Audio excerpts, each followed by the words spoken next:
We see here is the Apostle Paul writing to his disciple Timothy, giving him a process that he can go through. He says, Timothy, you can go from believing to knowing the way I have, and from being persuaded to committed. He's giving instructions the way you're giving your viewers instructions.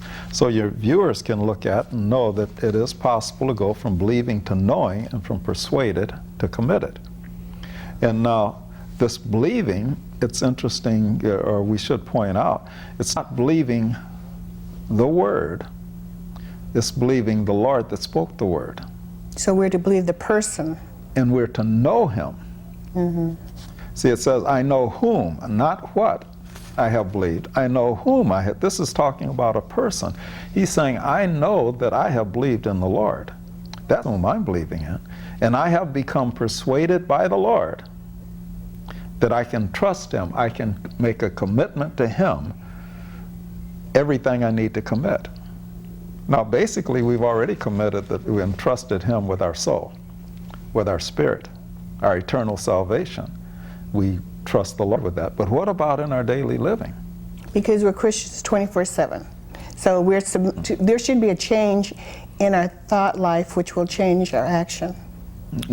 Now, this goes all the way back into the Old Testament when they had the children of Israel would periodically go through periods of time where they were praising the Lord, and at the same time they were worshiping idols.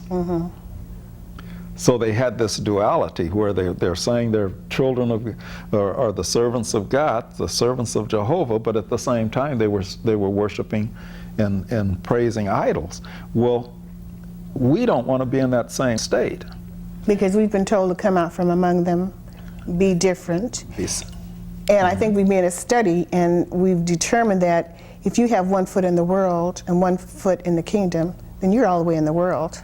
Right, there's no straddling the fence with the things of God. You're in the kingdom of God. He said, I've translated you from the kingdom of darkness into the kingdom of the Son of my love. But here, we can be in the same position not knowing if we fear the Lord and trust the Lord for our salvation of our spirit, but we trust our health to the medical profession. We trust our wealth to our job or our business. See, Jesus said you cannot serve God and mammon. You're not going to serve two. You're not going to have one foot in the world, trusting God for your salvation and trusting the things of the world for everything else. You're right.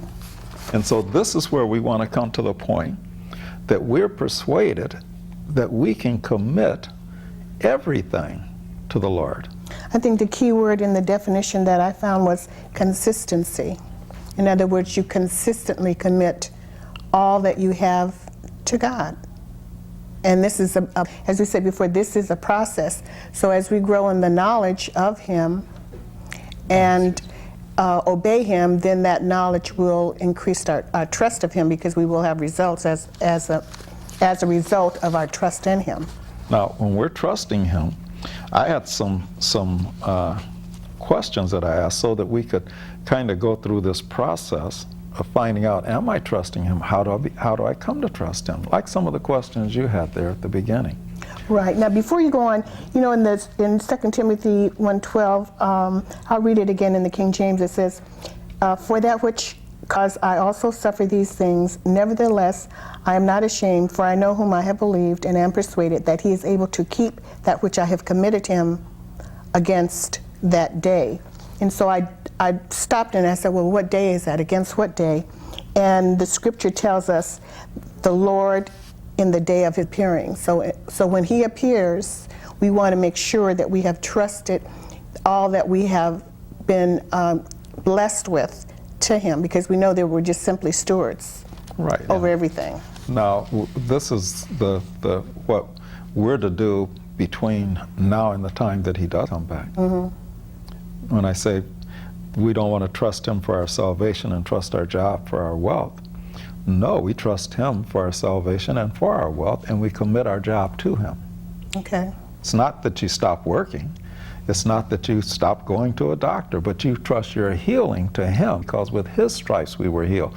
Whether it comes through a doctor or a laying on of hands, whatever way, it still came through the Lord. Well, we know just even in the natural, the doctors medicate, they don't cure, the body cures itself. And so what the doctors do, they put the body in a position where it can heal itself. That healing can come Right, forth. the heal can come. Can come forth speedily. They Right. try to put it in, help us to put it in a position that it can manifest the healing power that God placed in it at the time He created the human body.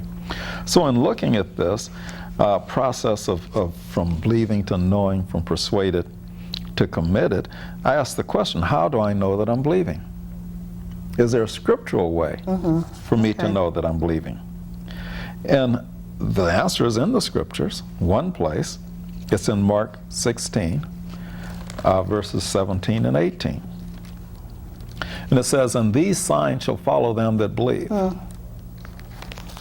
We don't have to wonder and be in the dark. Am I a believer or am I not a believer? He said, if you are a believer, this is Jesus speaking, He said, these signs are going to follow you. And then He went on and He said, in my name they shall cast out devils, they shall speak with new tongues, they shall take up serpents, and if they drink any deadly thing, it shall not hurt them, they shall lay hands on the sick, and they shall recover. So I can put checkpoints by everyone. Am I doing any of these? Right. Because these signs follow a believer. And you have to know that this is something you are to be doing too. Well, He taught these Right. were instructions from Him. He said, it's His words. He said, in my name they shall cast out devils. Well, I have to say, well, am I casting out devils? I'm a believer, but am I casting out devils? It says you'll speak with new tongues. Am I speaking a new language? We won't go into the theology of speaking in tongues, or just my everyday language should have changed. Right. I should have a new tongue in my common language, as well as a heavenly prayer language, but we won't go into that right now. We'll go a little further, and He says they shall take up serpents. Am I taking up serpents? Am I afraid that if a serpent, could I do what Paul did? If a serpent attached itself to me, could I shake it off? He said, they shall, and if they drink any deadly thing, it shall not hurt them. They lay hands on the sick. Am I laying hands on the sick? Am I doing anything that gives me a sign that I'm a believer? And this is something that you're to do, not the pastor, the prophet, the priest. No, this was written to the Right. church. The Bible was written to the church, and this says, these signs shall follow them that believe.